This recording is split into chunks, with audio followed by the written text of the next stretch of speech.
보겠습니다.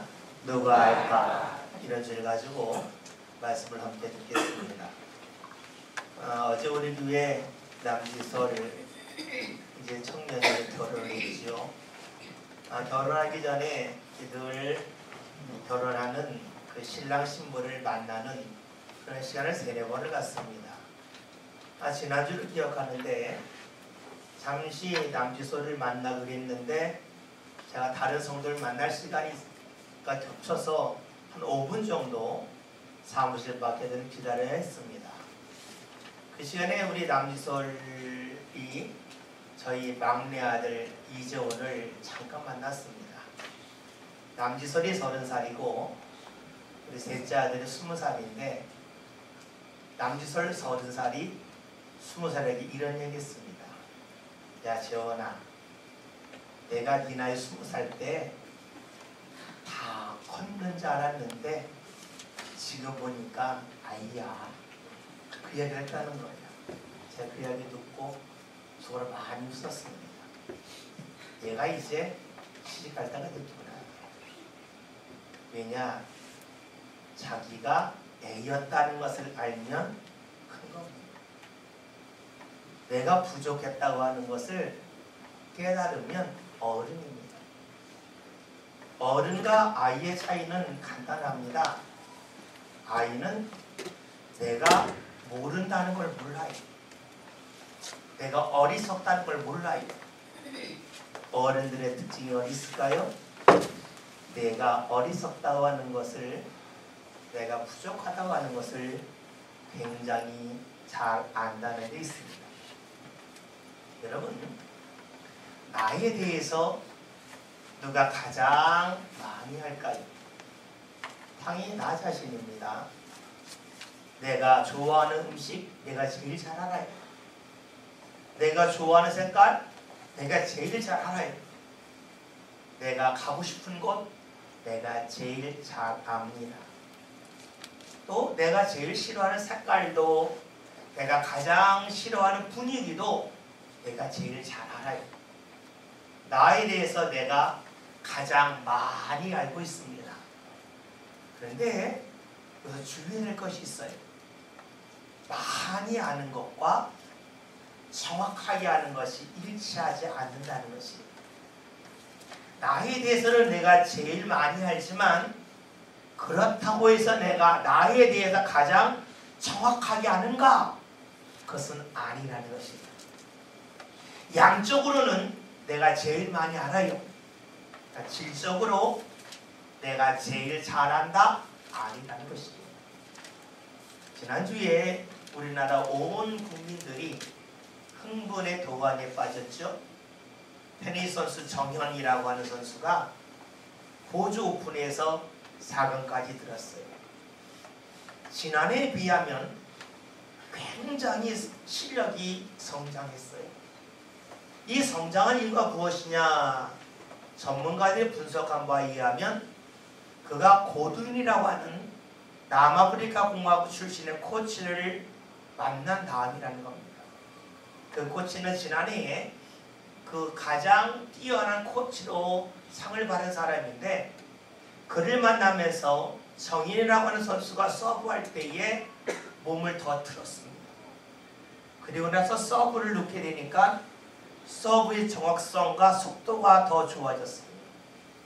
그리고 포핸드라고 그러지, 앞으로 치는 포핸드를 칠 때에도 더 높은 타점에서 치게끔 되었습니다. 정현 선수가 좋은 성적으로 그가 발전할 수 있었던 것은 코치가 그의 장점을 최단으로 끌어올렸기 때문입니다. 정현 선수가 자기가 테니스 하면서 내가 어떻게 해야 가장 뛰어난 실력을 발휘할 수 있을지 몰라요. 코치는 그걸 볼 줄 알아요. 코치의 특징이 뭡니까? 선수의 실력을 최대한 끌어올리는 거예요. 장점을 발견해서 그 장점을 극대화하는 겁니다. 단점을 줄여나가는 역할을 코치가 합니다. 생각해 봅시다. 정현 선수의 삶에 대해서 코치는 그만큼 몰라요. 그러나 테니스 할 때만큼은 정현 선수보다 더 정확하게 그를 알고 있습니다. 그렇죠? 많이 아는 것과 정확하게 아는 것이 일치하는 것은 아닙니다. 근데 우리는 내가 나에 대해서 많이 알고 있으니까 내가 나에 대해서 가장 정확하게 안다고 생각합니다. 그래서 분명 그건 착각이지요. 이런 일은 흔히 볼 수 있어요. 우리가 몸이 아프면 병원에 갑니다. 병원에 가면 의사가 당신 어디 아파야 합니다. 의사는 나에 대하여 잘 몰라요. 그러나 놀랍게도 내가 몸이 아픈 부분에 대해서만큼은 나보다 더 정확하게 알고 있어요. 내가 많은 부분을 알고 있지만 정확하게 아는 건 아닙니다. 우리는 내가 나에 대해 가장 많이 아니까 내가 나에 대해 가장 정확하게 안다고 생각하며 살아요. 그건 착각이에요. 이것이 발전하면 어떤 사람이 됩니까? 고집불통인 사람이 돼요. 나이가 들을수록 깨달을 것이 있어요. 내가 나에 대해 많이 알지만 나에 대해 정확하게 아는 건 아니라는 것이. 그런데 나이에서 많이 안다고 해서 내가 나를 제일 잘 알아 이 말을 하는 순간에 고집불통이 됩니다. 여러분, 고집불통은 자신의 삶에 발전이 있을 수 없어요. 자신의 삶이 패배할 수밖에 없습니다. 이런 고집불통이라고 하는 것이 사람과 사람 사이에서만 일어나는 것이 아닙니다. 유감스럽게도 하나님 앞에서도 고집불통이 있습니다. 우리가 신앙생활을 하는 것은 하나님 앞에 나오는 겁니다. 그리고 하나님 앞에 나와서 내가 무언가 기도하는 것이 신앙생활이지요. 우리가 하나님 앞에 무언가 구합니다. 하나님, 저희가 필요합니다. 기도합니다. 대부분 언제 합니까? 내가 어려움을 당할 때예요. 내가 몸이 아프면 기도하지 않았던 사람도 기도해요. 내가 경제적으로 크게 어려워지면 기도하지 않았던 사람도 더 많은 기도를 합니다. 내가 어디로 나가고자 진로를 결정했는데 그 진로 꽉 막혔어요. 나도 모르게 무릎을 꿇고 기도를 합니다. 왜요? 하나님이 도우셨으면 좋겠다 하는 마음이 있어서 기도를 합니다. 많은 믿음의 사람들이 이런 마음이 많이 있습니다. 기도를 하면 하나님이 들으신다. 기도를 간절히 하면 하나님이 들으신다. 그리고 하나님이 응답하신다고 여기고 있습니다. 그래서 우리나라 사람들은 특별히 이 물질에 대하여 건강에 예민해요. 교회 열심히 다니는데 부자가 되면 이런 마음 같습니다. 아, 저 사람 믿음이 좋아. 얼마나 기도를 열심히 했으면 하나님의 물질을 그렇게 많이 부어주셨을까? 라고 얘기합니다. 몸이 아팠어요. 기도하는데 몸이 좋아지만 얼마나 기도를 많이 해서 하나님이 저 사람의 몸을 건강하게 회복시키셨는가. 참 믿음이 좋아. 그럽니다. 기도했는데 계속해서 사는 게 똑같고 건강도 비슷하면 그러죠. 기도 더 해. 기도 더 해야 되지. 기도할 때 믿음으로 해야 돼. 믿음으로 안 하니까 그렇지. 라고 섣부른 충고를 하기도 합니다. 그런데 이 말이 정말로 옳은 말이 되려면 반드시 전제가 필요합니다. 그것이 무엇이냐면 그 사람의 기도가 정말로 옳은 기도이어야 한다는 것이에요. 내가 무언가 옳은 기도한다고 하는 것, 그건 언제 가능합니까? 내가 착각하지 않을 때예요. 내가 착각하지 않을 때에 내가 바른 말을 할 수가 있고 바른 기도할 수가 있습니다.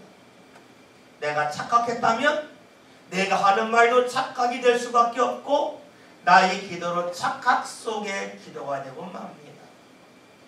내 기도가 하나님께서 들으시고 응답하려면 많은 양으로 기도하고 간절히 기도하는 것도 필요하겠지만 내 기도가 바른 기도, 올바른 기도이어야만 한다는 것입니다.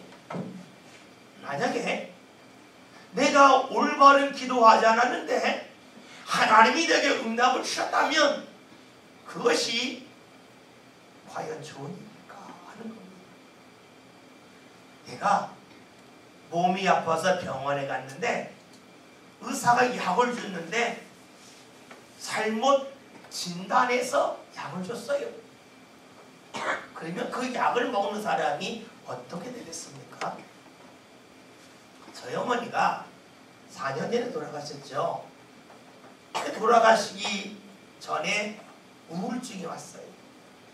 몸은 투석을 하고 그래서 병원에 모시고 다니면서 우울증도 치료하고 그 신장도 투석을 했는데 어느 부천에 있는 큰 병원에서 투석을 하다가 몸이 안 좋아졌어요. 그래서 의사를 찾아갔는데 신경정신과 의사가 하는 이야기가 막 여러 가지 검사를 했어요. 하루 종일 검사하더니 나온 결론이 파킨슨병이라는 거예요. 아니, 겁나잖아요. 몸이 굳어버린다니까. 그래 하니까 이 약을 먹으면 치료는 되지 않지만 이게 파킨슨 진행이 더뎌질 거다라고 알려줬어요. 그 약을 드셨어요. 그 약을 먹은 다음부터는 아침부터 저녁까지 꼼짝을 입에 거품을 물고 계신 거예요. 맨날 며칠 계속 그래 되니까 아버님이 야 이거 사람으로 산 게 아니다. 한번 다른 병원 가보자. 그래서 과거에 다녔던 인천에 있는 신경정신과 자그마한 병원에 갔어요. 그 의사는 나이가 좀 지긋한 경험이 많은 의사였어요. 그래서 딱 보더니 파킨슨 아닌데요. 우울증약 먹으면 돼요. 우울증약을 줬어요. 하루 만에 말씀을 하시더라고요. 제가 깜짝 놀랐어요. 야, 약 하나리 사람을 완전히 뒤바꾸는구나. 약 하나 때문에 사람이 거품을 불고 꼼짝 못할 수 있고 약 하나 때문에 사람이 말할 수 있구나 하는 것을 그때 실감했어요. 여러분, 잘못된 처방을 내리고 약을 주면 사람을 완전 폐해한다. 하나님이 내가 기도했는데 내가 옳지 않은데 옳다고 여기 처방을 내리셨다. 이거 오진이에요. 처방 잘못 내린 겁니다. 하나님이 과연 그런 분이실까? 우리는 하나님 앞에 기도할 때에 늘 생각해야 될 것이 있어요. 그것이 무엇입니까? 그것은 내가 옳지 않은 부분이 많다는 것이에요.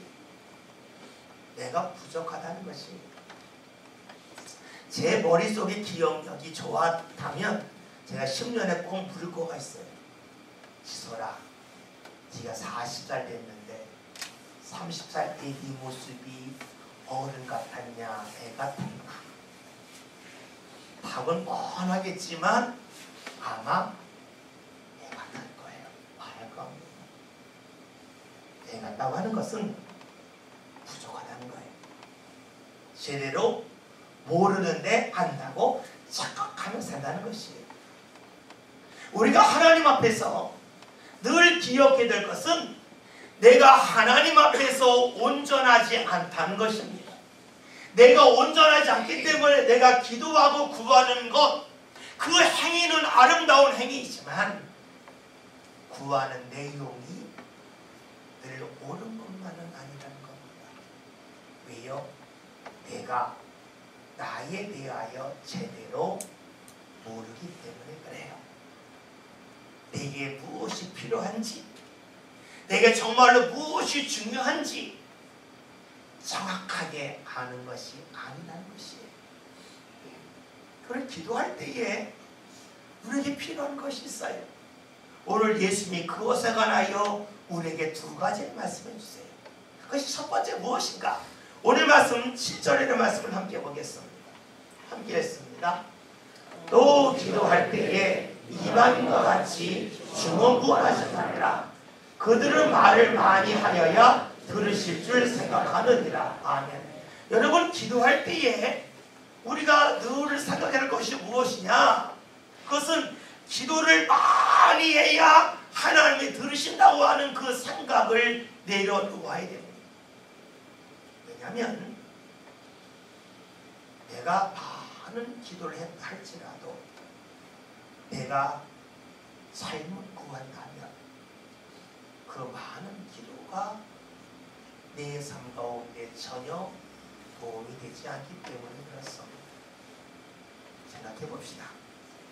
여러분이 지금 부엌에서 맛있는 요리를 합니다. 나물도 무치고 그 다음에 과일도 씻고 막 그래요. 근데 여러분의 손이 더러워요. 기름기로 가득한 손이에요. 근데 그걸 모르고 그 손을 요리를 하면 할수록 버리는 것만 많아지는 것 아니겠습니까? 많은 요리한 것이 중요한 것이 아니라 요리하는 나 자신이 손이 깨끗한지 더러운지를 아는 게 중요해요. 근데 많은 이들은 기도를 많이 해야 중언부언 제잘거린다는 겁니다. 제잘거리고 그 양이 많아질수록 하나님이 들으실 거라고 하는 생각이 있습니다.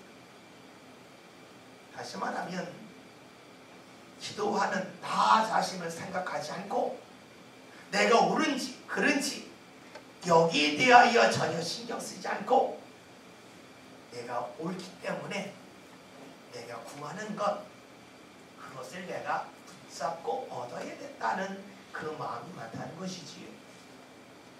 만약에 기도가 양이 많은 것이 중요하다면 우리 이런 질문을 던질 수가 있습니다. 하나님, 저는 먹고 살기 힘든데 저는 잠이 많은데 여러 가지 주님에게 던질 말이 많아집니다. 예수님은 말씀하셨습니다. 기도할 때에 양을 먼저 앞세우지 말라는 것입니다. 여러분, 혹여나 여러분이 오해하지 않았으면 좋겠습니다. 기도의 양이 많을 필요가 없다는 것이 아니라 기도의 양이 제일 우선순위가 아니라는 것입니다. 그러면 예수님이 기도할 때에 무엇을 우리에게 하기를 원하셨는가? 오늘 중요한 말씀 8절에 있습니다. 말씀을 함께 봅니다. 함께 했습니다. 그러므로 그들을 본받지 말라. 구하기 전에 너희에게 있어야 할 것을 하나님 너희 아버지께서 아시느니라. 아멘. 말씀을 봤더니 우리가 이미 기도하기 전에 하나님은 우리에게 무엇이 있어야 할 줄을 안다 하시는 겁니다. 이 말 속에는 무엇이 있는가? 기도하는 우리들은 내게 무엇이 필요한지 그리고 내가 무엇을 정말로 붙잡아야 할지 알지 못하는 가운데 살아가고 있다 하는 것입니다. 나에 대해서 내가 아는 것은 많지만 정확하게 모르지 않습니까? 정확하게 모른다고 하는 것은 틀린 것을 옳다고 여기는 부분이 있고 중요하지 않는 것을 중요하다고 여기는 것이 있고 가장 중요한 것이 아니고 맨 위에 있는 것이 아님에도 불구하고 그를 가장 맨 위에 두는 것이라고도 말할 수가 있어요. 우리는 기도함에 있어서 내가 무엇이 중요한지 잘 몰라요. 내가 배가 고프면 먹을 것이 필요합니다. 이게 중요하다고 생각해요. 내가 건강이 안 좋으면 내 몸이 좋아지는 것이 제일 중요하다고 여깁니다. 여러분, 어린아이들 보세요. 어린아이들은 어떻게 합니까?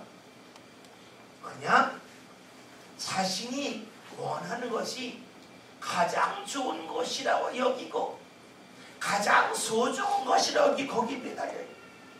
부모가 볼 때 어떻습니까? 안 들어주죠. 왜요? 네가 볼 때 중요한데 그게 중요한 게 아니야. 네가 볼 때 이것이 꼭 있어야 한다고 하지만 이것은 너에게 도움이 되는 게 아니야 라고 하는 것을 알기 때문에 구하는 것을 잘 주지 않을 때가 많습니다.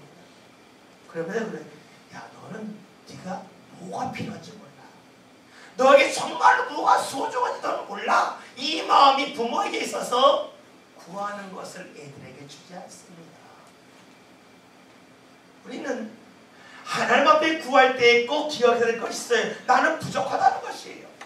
내가 온전한 것이 아니라는 것이에요. 그렇기에 내가 구하는 것, 그것이 정말로 내 삶 가운데 가장 소중한 것이 아닐 수 있다는 것입니다. 나에 대해서 내가 제일 정확하게 하는 게 아니에요. 하나님이 나에 대하여 가장 정확하게 하십니다. 왜요? 하나님은 우리를 지으신 분, 창조하신 분입니다. 그뿐만이 아니라 우리가 어디서 무엇을 하든지 우리를 불꽃 같은 눈으로 지켜보시며 우리와 함께 하시는 분이 하나님이세요. 우리를 지으신 하나님, 우리와 함께 하신 하나님은 내 삶 가운데 나에게 무엇이 가장 필요한지를 가장 정확하게 알고 계셔요. 그 우리는 질문을 하죠. 하나님, 아시면 주시지 왜 꼭 기도해 줍니까? 문제는 저도 모르기 때문입니다. 하나님이 우리에게 야 이게 너한테 필요하라 줘요. 저도 몰라요. 자녀들에게 야 이 반찬이 네 몸에 좋은 거고 야 너 자세를 이렇게 해야지 네 몸에 좋아. 얘기해 준들 듣습니까? 안 듣잖아요. 왜요? 부모를 아는데 자녀는 그것을 받아들이지 않습니다. 여러분 기도가 무엇입니까? 기도함을 통하여서 내가 알지 못하였던 것, 내가 지내쳤던 가장 소중한 것을 하나님이 알려주실 때에 그것을 깨닫는 것, 그것이 기도다 하시는 겁니다. 달리 말하면 기도는 내 삶 가운데 무언가 쌓는 것이 먼저가 아니라는 것이에요. 내 삶 가운데 무엇이 가장 소중한지를 알게 되는 것, 발견해 나가는 것, 그것이 바로 기도의 시작이요 기도를 이끄시는 하나님의 역사예요.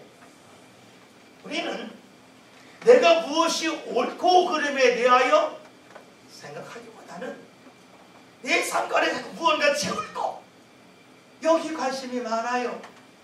내가 옳다면 채우는 것이 맞습니다. 그러나 내가 옳지 않다면 채우는 것이 먼저일 수는 없지요. 고린도후서 12장을 보면 바울이 하나님 앞에 기도하는 것이 하나님 제 몸에 육체에 가시가 있어요. 사단의 가시가 있어요. 몸이 너무 아파요. 하나님 제가 가서 기도하면 병자가 낫고 건강해지는데 제 몸이 아프니까 사람들이 저를 조롱합니다. 아니 자기 몸은 기도해서 못 고치면서 왜 다른 사람이 아픈 거 고치는가? 이거 이상한 거 아니냐? 사람이 흉봅니다. 하나님 제 몸에 있는 이 육체의 가시를 하나님 제거해 주세요. 제거해 주세요. 간절히 기도합니다. 바울이 생각할 때에는 그것이 없어야 하나님의 일을 잘 할 수 있다고 여겼기 때문에 그래. 그가 배부르고 싶어서 한 거 아니에요. 이거가 없어야 하나님의 일을 더 잘할 것처럼 여겼어요. 그런데 주님은 그의 응답을 하시죠. 아니다. 야 네가 받은 은혜가 너무나 큰데 네 몸에 아픔마저 없다면 그러면 너도 모르게 어느 교만해질 거야.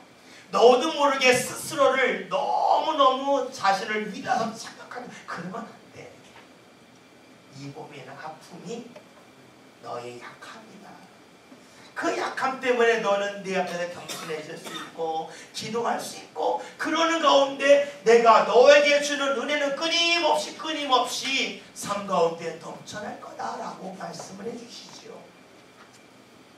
바울이 생각하는 것 이것이 없으면 좋겠다 하였어요.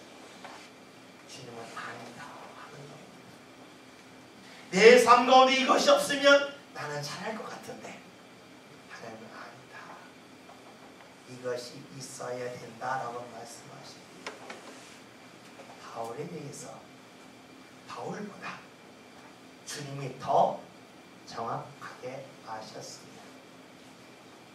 기도는 무언가 채우는 것도 기도이겠지만 그 전에 근본적인 것이 있습니다. 내게 정말로 필요한 것이 무엇인지를 내 눈이 아닌 하나님의 눈으로 보는 것입니다. 하나님의 눈으로 발견하는 것입니다. 우리가 기도하지 않으면 어떻게 될까요? 옳지 않은 것을 옳다고 여기며 살 것입니다. 나에 대해 제대로 알지 못하면서 내 눈은 정확하다라고 생각하여서 내 마음대로 내 뜻대로 살면서 나는 하나님의 영광 드러낸다고 그렇게 말하며 살 것입니다. 기도를 통해서 우리는 하나님이 내게 원하시는 것이 무엇인지를 먼저 알 수 있습니다. 달리 말하면 착각 속에서 벗어나게 하는 것이 바로 기도입니다. 우리의 삶을 보다 가치 있게끔 이끌어가는 것이 바로 기도입니다. 하나님은 우리가 기도함을 통해서 내게 무엇이 필요한지를 알게 하시고 깨닫게 하십니다. 그리고 그것을 얻기를 위하여 기도하기를 원하고 계십니다. 왜냐하면 내 삶 가운데 무엇이 소중한지, 달리 말하면 가치를 발견한 사람, 그 사람에게 하나님은 그에 걸맞는 은혜를 부어주시기 때문입니다. 아무리 좋은 것을 주었다 할지라도 그것의 가치를 모르면 함부로 버리지 않겠습니다. 내게 주신 것의 가치를 알 때에 그 가치 있는 것을 잘 사용하고 잘 붙잡고 살 수 있어요. 기도는 얻는 것이 먼저가 아닙니다. 기도는 내 삶 가운데 무엇이 소중한 것인지를 하나님께서 알게 하시고 깨닫게 하시는 것을 내가 붙잡는 데 있습니다. 그리고 그 기도를 통해서 하나님께서 내게 소중하다고 여긴 것, 그것을 향하여 하나님 이것이 필요하니 하나님 이것을 저에게 부어주세요. 제가 그것의 가치를 알고 있으니 그 가치 있는 것을 저에게 주세요. 제가 제 삶을 보다 하나님 앞에 영광 드리며 살아가겠습니다 하고 고백할 수 있는 것이 기도입니다. 여러분, 나에 대해서 내가 잘 알고 있지요. 그러나 정확하게 아는 것이 아님을 늘 기억합시다. 내가 지금 필요로 하는 것, 물론 필요할 건 맞아요. 그러나 가장 필요로 하는 것인지는 나는 몰라요. 오직 하나님만이 하십니다. 기도함을 통해서 내 삶 가운데 있어야 할 것, 필요한 것을 알게 하시는 그 하나님의 마음과 하나님의 눈이 오늘 우리들의 마음과 우리의 눈이 되었으면 좋겠습니다. 그래서 우리의 삶이 정말로 소중한 것을 무엇인지 알고 그것을 붙잡고 그것을 얻기 위하여 더욱더 간절히 기도하는 저와 여러분의 삶이 되어서 우리의 삶이 하나님 앞에 좀 더 가까이 갈 뿐만이 아니라 주의 은혜로 충만히 채워지는 복된 삶 함께 살아가시길 바라겠습니다. 아멘. 누가 합니까? 나에 대해서 내가 아님을 기억합시다. 하나님이 나를 가장 정확하게 하십니다. 알 수 있는 길은 기도입니다. 기도합시다. 그리하여 나를 알고 계신 하나님, 나를 가장 정확하게 알고 계신 하나님, 그 하나님의 눈으로 하나님의 마음으로 우리의 삶을 보고 살아갈 수 있기를 주의 이름으로 기원드립니다. 기도합니다. 오늘 저희들은 나에 대해 좀 많이 안다고, 내가 나를 가장 정확하게 안다고 착각하며 살아왔습니다. 하나님, 그 착각에서 벗어나게 하시고 나를 가장 정확하게 아시는 분은 하나님이시오매 하나님 앞에 기도하며 살 수 있는 성도를 되게 하여 주옵소서. 그리하여 가장 소중한 것, 가장 필요한 것, 그것을 알게 하시고 그것을 얻기 위하여 더욱더 간절히 기도하는 성도를 되게 하여 주시어 하나님의 은혜가 삶 가운데 충만히 임하는 복된 성도를 되게 하여 주옵소서. 예수님의 이름으로 기도하였습니다. 아멘.